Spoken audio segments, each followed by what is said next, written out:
Article 41 में काम करने का अधिकार है। आर्टिकल आर्टिकल 44 समान नागरिक संहिता से है। वहीं आर्टिकल 48 का संबंध कृषि एवं पशुपालन के गठन से है। तो इसलिए इसका सही जवाब है ऑप्शन ए। नेक्स्ट क्वेश्चन है, निम्नलिखित में से कौन एक सही सुमेलित नहीं है? आर्टिकल 39 ए समान न्याय एवं निःशुल्क विधिक सहायता, आर्टिकल 40 ग्राम पंचायतों का गठन, आर्टिकल 44 समान नागरिक संहिता, आर्टिकल 48 न्यायपालिका का कार्यपालिका से पृथक्करण। तो इसमें से पूछा गया है कि कौन सा कथन सही नहीं है। ऑप्शन डी इनकरेक्ट है। न्यायपालिका का कार्यपालिका से पृथक न्यायपालिका का कार्यपालिका से पृथक्करण आर्टिकल 48 में नहीं बल्कि आर्टिकल 50 में है। नेक्स्ट क्वेश्चन है, निम्नलिखित में से कौन सा युग्म सही सुमेलित नहीं है? न्यायपालिका का कार्यपालिका से पृथक्करण, अभी हमने पिछले ही स्लाइड में देखा था कि आर्टिकल 50 का संबंध न्यायपालिका का कार्यपालिका से पृथक्करण है, इसलिए हमारा ये सही जवाब नहीं है। अनुसूचित जाति और तथा जनजातियों के शैक्षणिक तथा आर्थिक हितों की अभिवृद्धि का संबंध आर्टिकल 46 से है, ये भी कथन सही है। सहकारी सोसाइटी का संवर्धन आर्टिकल 43 ए। ऑप्शन सी इनकरेक्ट है। सहकारी सोसाइटी का संवर्धन आर्टिकल 43 ए में नहीं बल्कि आर्टिकल 43 बी में किया गया है, इसलिए हमारा सही जवाब है ऑप्शन सी। वही पंचायतों का गठन और उन्हें स्वायत्त शासन की इकाई के रूप में कार्य करने योग्य बनाना आर्टिकल 40 से संबंधित है।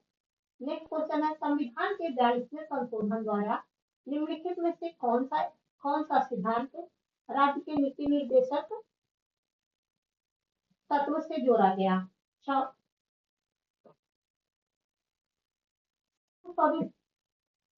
स्त्री पुरुष दोनों के लिए सामान्य कार्य के लिए सामान्य वेतन, उद्योग के प्रबंधन में कर्मकारों की सहभागिता, काम, शिक्षा और सार्वजनिक सहायता पाने का अधिकार, श्रमिकों के लिए निर्वाह योग्य वेतन एवं काम की मानवीय दशा सुरक्षित करना। तो इसमें से कहा गया है कि कौन सा ऑप्शन सी काम, शिक्षा और सार्वजनिक सहायता पाने का अधिकार 42वें संविधान संशोधन द्वारा, सॉरी, इसका सही जवाब है ऑप्शन बी, उद्योग के प्रबंधन में कामगारों की सहभागिता 42वें संविधान संशोधन द्वारा जोड़ा गया, जिसका संबंध आर्टिकल 43 बी से है। 42वें संविधान संशोधन द्वारा टोटली चार आर्टिकल जोड़ा गया, 39 इसमें बच्चों को स्वास्थ्य विकास के अवसर और सुविधा तथा शोषण से बच्चों के लिए अल्प व्यय व्यक्तियों की सुरक्षा करना था। वहीं आर्टिकल 39 के तहत 39 के तहत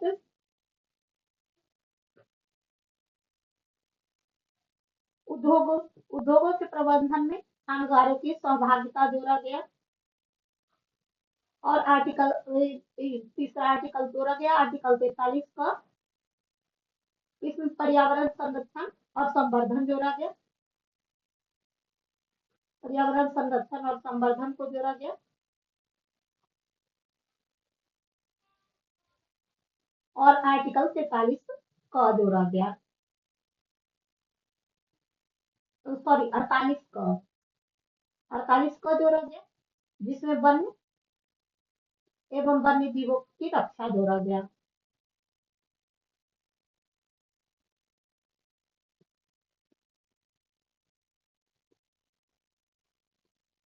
नेक्स्ट क्वेश्चन है, संविधान निम्नलिखित में से किसके शोषण के विरुद्ध अधिकार स्वीकृत करता है? बच्चों के, स्त्रियों के, जनजातियों के, दलितों के। तो इसमें से पूछा गया है कि संविधान किनके शोषण के विरुद्ध स्वीकृति प्रदान करता है? तो इसमें से जैसा कि हम सभी जानते हैं कि हमारे संविधान में दलित शब्द का उल्लेख भारतीय संविधान में नहीं है।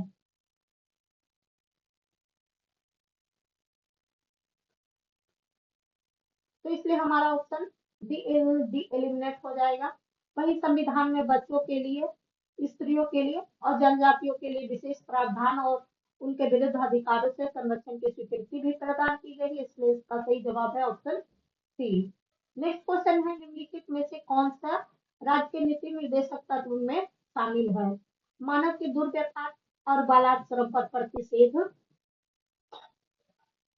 मादक पेय और स्वास्थ्य के लिए हानिकारक औषधियों के औषधि प्रयोजन से भिन्न उपभोग पर प्रतिषेध।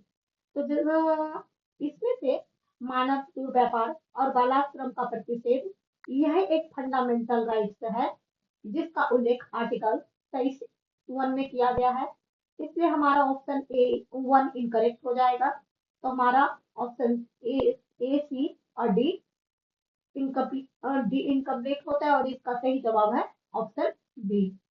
नेक्स्ट क्वेश्चन है, भारतीय संविधान में प्रतिष्ठित राज्य के नीति निर्देशक सिद्धांतों के अंतर्गत निम्नलिखित प्रावधानों पर विचार कीजिए और इसमें से कहा गया है कि उपयुक्त में से कौन से गांधीवादी सिद्धांत है जो राज्य के नीति निर्देशक तत्व को प्रतिबिंबित करते हैं। तो सामान्य नागरिक, भारतीय नागरिकों के लिए सामान्य नागरिक संहिता, ग्राम पंचायतों को संगठित करने का संगठन, यह गांधीवादी है, गांधीवादी विचारधारा से लिया गया है। वहीं ग्रामीण क्षेत्रों में कुटीर उद्योगों को प्रोत्साहित करना, यह भी गांधीवादी विचारधारा से लिया गया है।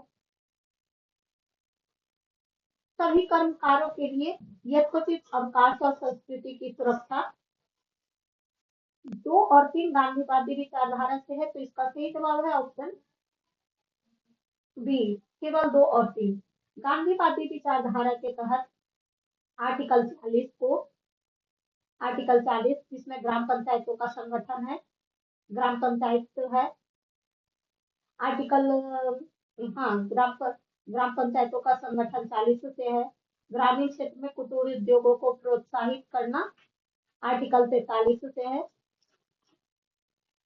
इसके साथ ही अनुसूचित जाति और जनजाति और अन्य दुर्लभ वर्गों की शिक्षा और अर्थ संबंधी हितों की अभिवृद्धि यानी आर्टिकल 46 का संबंध गांधीवादी विचारधारा से है।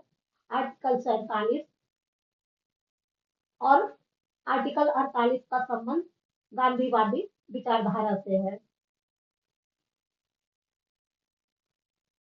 आर्टिकल 47 में मादक पेय और स्वास्थ्य के लिए हानिकारक औषधियों के प्रयोजन से विभिन्न उपभोग का प्रतिषेध है। वहीं आर्टिकल 48 में गाय एवं बछड़े तथा दुधारू पशु के वध का भी रोक लगाया गया है। नेक्स्ट क्वेश्चन है, राष्ट्रीय विधिक सेवा प्राधिकरण के संदर्भ में निम्नलिखित तत्वों पर विचार कीजिए। इसका उद्देश्य समान अवसर के आधार पर समाज के कमजोर वर्गों को निःशुल्क एवं समक्ष विधिक सेवाएं उपलब्ध करवाना है। यह देश भर में विधिक कार्यक्रम और योजनाओं को लागू करने के लिए राज्य विधिक सेवा प्राधिकरणों को निर्देश जारी करता है। तो इसमें से पूछा गया है कि कौन सा कथन सही है, तो इसमें से सिर्फ और सिर्फ ऑप्शन बी सही है कि आर्टिकल 39 क में राज्य के राष्ट्रीय विधिक सेवा प्राधिकरण समाज के कमजोर वर्गों को निःशुल्क एवं समक्ष विधिक सेवाएं उपलब्ध कराता है तथा साथ ही यह देश भर में विधिक कार्यक्रमों और योजनाओं को लागू करने के लिए राज्य विधिक सेवा प्राधिकरणों को निर्देश एवं वित्तीय अनुदान प्रदान करता है।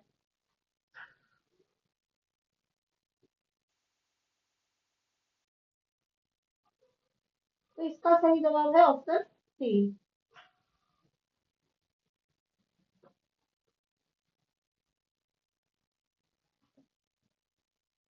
नेक्स्ट क्वेश्चन है,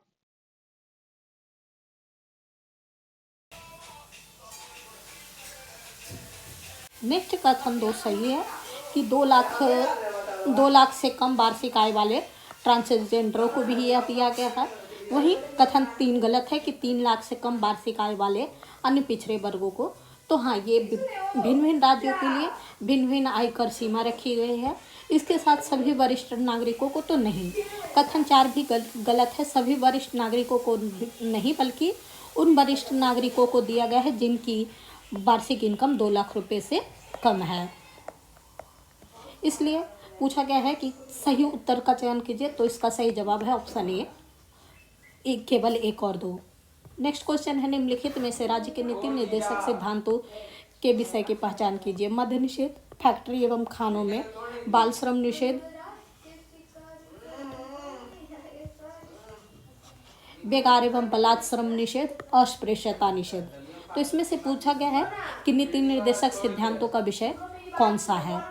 तो फैक्ट्री एवं कारखानों में बालात् श्रम से निषेध, यह भी फंडामेंटल राइट्स है और इसका संबंध आर्टिकल 24 से है।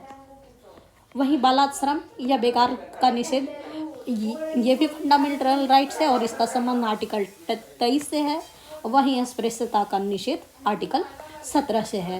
तो ये तीनों के तीनों फंडामेंटल राइट्स हैं और इसमें से सही जवाब है ऑप्शन ए, मद्य निषेध का संबंध आर्टिकल 47 से है और जो कि डीपीएसपी के विषय है। तो इसका सही जवाब है ऑप्शन सी।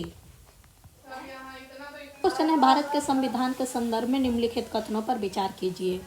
और भारत सरकार द्वारा आरंभ किए गए राष्ट्रीय सामाजिक सहायता कार्यक्रम भारत के संविधान के उपयुक्त बंदों में से कौन से पूरे होते हैं। तो इसमें से केवल 1, केवल 3, केवल 1 और 3, 1, 2, 3। सामाजिक सहायता कार्यक्रम का संबंध सिर्फ और सिर्फ राज्य के नीति निर्देशक तत्व से है। तो इसका सही जवाब है ऑप्शन बी। नेक्स्ट क्वेश्चन है, भारत के संविधान के भाग 4 में दिए गए नीति निर्देशक सिद्धांतों में से निम्नलिखित में से सूचीबद्ध है। सामान्य कार्य के लिए समान वेतन, समान नागरिक संहिता, छोटे परिवार का मानदंड और प्राथमिक स्तर पर मातृभाषा में शिक्षा। तो जैसा कि हम सभी जानते हैं, प्राथमिक स्तर पर मातृभाषा में शिक्षा का उपबंध डीपीएसपी में नहीं किया गया है। इसका संबंध आर्टिकल 350 क से है। तो हमारा ऑप्शन 4 एलिमिनेट होगा, तो ऑप्शन डी हमारा एलिमिनेट हो जाएगा। नीति निर्देशक सिद्धांत से सामान्य कार्य के लिए समान वेतन का संबंध आर्टिकल 39 घ या डी से है। वहीं सामान्य नागरिक संहिता का संबंध आर्टिकल 44 से है। तो इसमें से इसका सही जवाब है ओनली ऑप्शन 1 एंड 2।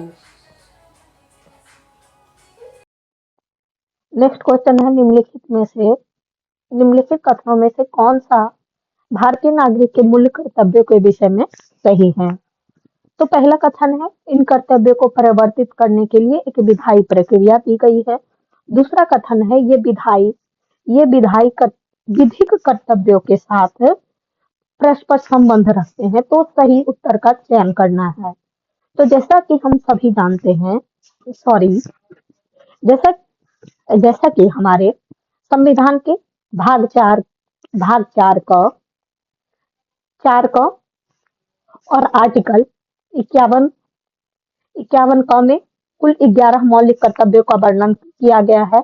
इन कर्तव्यों को प्रवर्तित करने के लिए एक विधायी प्रक्रिया दी गई है। तो ऐसा बिल्कुल भी नहीं है। वही मौलिक कर्तव्य को 42वें संविधान संशोधन द्वारा 42 संविधान संशोधन द्वारा जोड़ा गया स्वर्ण सिंह समिति की सिफारिश पर। स्वर्ण सिंह समिति की सिफारिश पर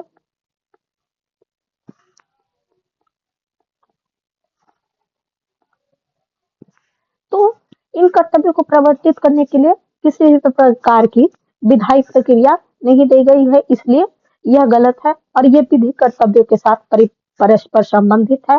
तो ऐसा बिल्कुल भी नहीं है कि यह विधि कर्तव्यों के साथ परस्पर होते, बल्कि इन्हें लागू कराने के लिए हम कानूनी सहारा नहीं लिया जाता है या कानूनी कार्रवाई नहीं की जाती है। इसलिए इसका सही जवाब है ऑप्शन डी, ना तो 1 सही है और ना ही 2। नेक्स्ट क्वेश्चन है, निम्नलिखित में से किस एक कमेटी या आयोग ने संविधान में मूल कर्तव्यों को सम्मिलित करने हेतु संस्तुति प्रस्तुत की। स्वर्ण Singh committee, Ashok Mehta committee, Balram Jakhar committee या सरकारी आयोग। तो इसका सही जवाब है स्वर्ण सिंह समिति के सिफारिशों के आधार पर मौलिक कर्तव्यों को शामिल किया गया। मौलिक कर्तव्य का उल्लेख संविधान में कब किया गया? तो संविधान निर्माण के समय तो बिल्कुल भी नहीं, 26 जनवरी को। तो ऑप्शन बी भी इनकरेक्ट है, बल्कि मूल कर्तव्यों का उल्लेख संविधान में 42वें संविधान संशोधन 1976 द्वारा किया गया है। इसका सही जवाब है ऑप्शन सी। नेक्स्ट क्वेश्चन है, निम्नलिखित में से कौन स्वर्ण सिंह समिति के सदस्य रहे हैं? A R Antulay, S S Ray, Haridev Joshi, C F Stephen. तो इसमें से करना है कि सही कूट का चयन करना है कि इसमें से कौन कौन स्वर्ण सिंह समिति के सदस्य थे। तो इसका सही जवाब है कि स्वर्ण सिंह समिति के सदस्य में ए आर अंतुले, एस एस रे और एस एम स्टीफन्स थे। हरि सिंह जोशी का संबंध स्वर्ण सिंह समिति से नहीं था, इसलिए इसका सही जवाब है ऑप्शन सी।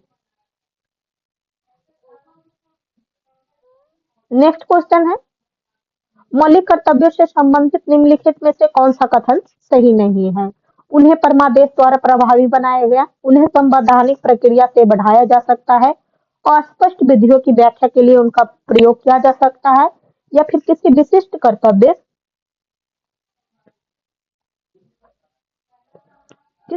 कर्तव्य का पालन करना संवैधानिक कानून के क्षेत्र में आता है, जिसे न्यायालय निश्चित करता है। तो इसमें से पूछा गया है कि कौन सा कथन सही नहीं है। तो मौलिक कर्तव्यों को परमादेश द्वारा प्रभावी नहीं बनाया गया है।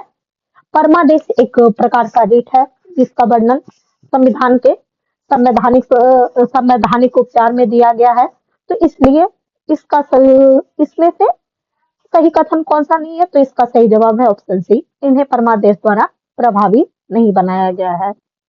नेक्स्ट क्वेश्चन है, एक नागरिक के मूल कर्तव्यों में निम्नलिखित में से कौन सा कर्तव्य सम्मिलित नहीं है? प्राकृतिक पर्यावरण की रक्षा और उनका संवर्धन, स्वतंत्रता के लिए हमारे राष्ट्रीय आंदोलन के प्रेरित करने वाले उच्च आदर्शों को संजोए रखना और उनका पालन करना, अस्पृश्यता मिटाने के प्रयास करें, वैज्ञानिक दृष्टिकोण, मानवतावाद, ज्ञानार्जन और सुधार की भावना को विकसित करना। तो इसमें से पूछा गया है कि इनमें से कौन से मौलिक कर्तव्य नहीं है? तो इसका सही जवाब है कि अस्पृश्यता का अंत, इसका वर्णन संविधान के अनुच्छेद 17 में फंडामेंटल राइट्स के तहत किया गया है, इसलिए इसका सही जवाब है ऑप्शन सी। हमारे संविधान में कुल 11 मौलिक कर्तव्य दिया गया है।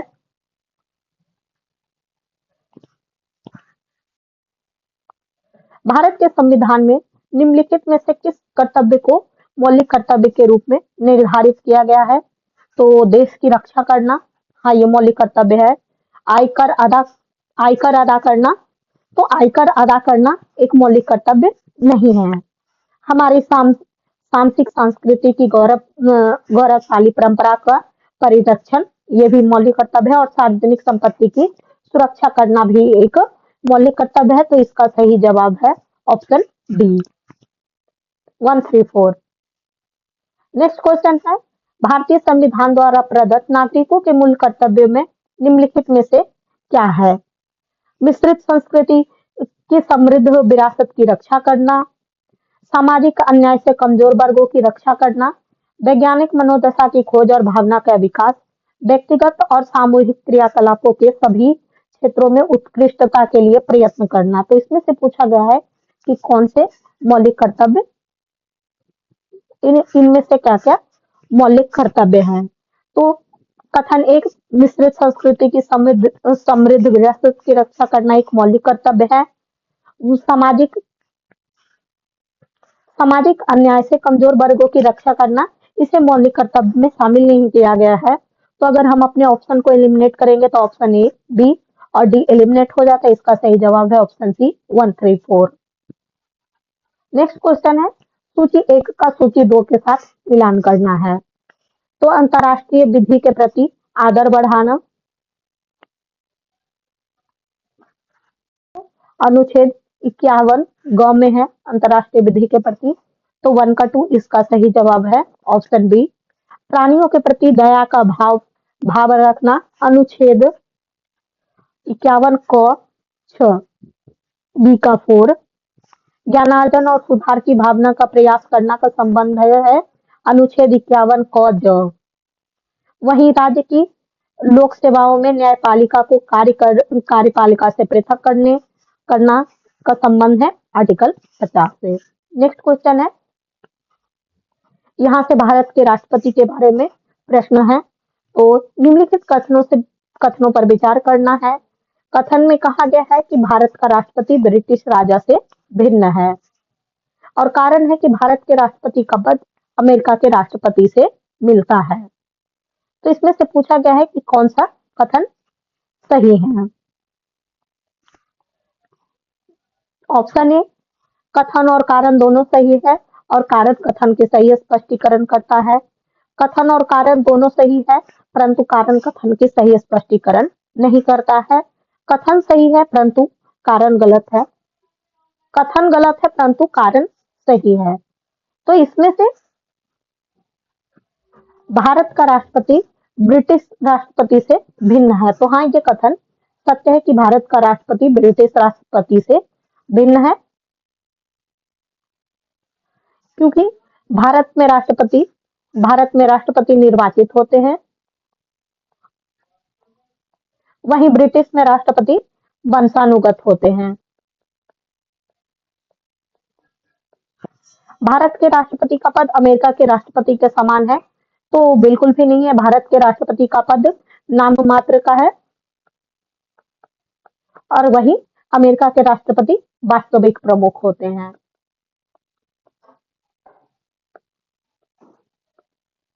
तो इसलिए कारण गलत हो गया और कथन सही है, तो हमारा सही जवाब है ऑप्शन सी। नेक्स्ट क्वेश्चन है, नीचे दिए गए दो वक्तव्य दिए गए हैं। संघ कार्यपालिका का मुखिया भारत का राष्ट्रपति होता है और कारण है कि भारत के राष्ट्रपति की कोई सीमा नहीं है। तो इसमें से पूछा गया है कि सही जवाब कौन सा है। तो संघ कार्यपालिका का मुखिया भारत का राष्ट्रपति होता है। इसका वर्णन आर्टिकल 53 में किया गया है और वही 53 में किया गया है, इसलिए कथन सही है। लेकिन अनुच्छेद 74 एक के तहत राष्ट्रपति अपने कृत्यों का प्रयोग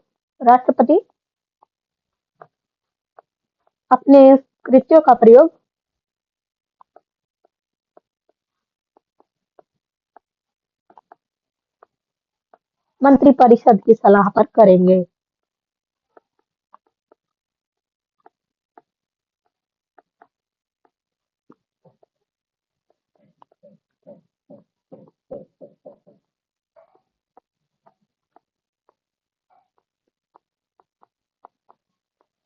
तो इसलिए कारण गलत हो गया कि राष्ट्रपति की शक्तियों की कोई सीमा नहीं है। तो हमारा सही जवाब हो जाएगा ऑप्शन सी, कथन सही है लेकिन कारण गलत है। नेक्स्ट है, संघ की कार्यपालिका शक्ति भारत के राष्ट्रपति में निहित है और इसका कारण है कि कार्यपालिका शक्ति राज्य के व्यवसाय चलाने से संबंधित है। तो इसमें से पूछा गया है कि उपयुक्त में से कौन से कथन सही हैं।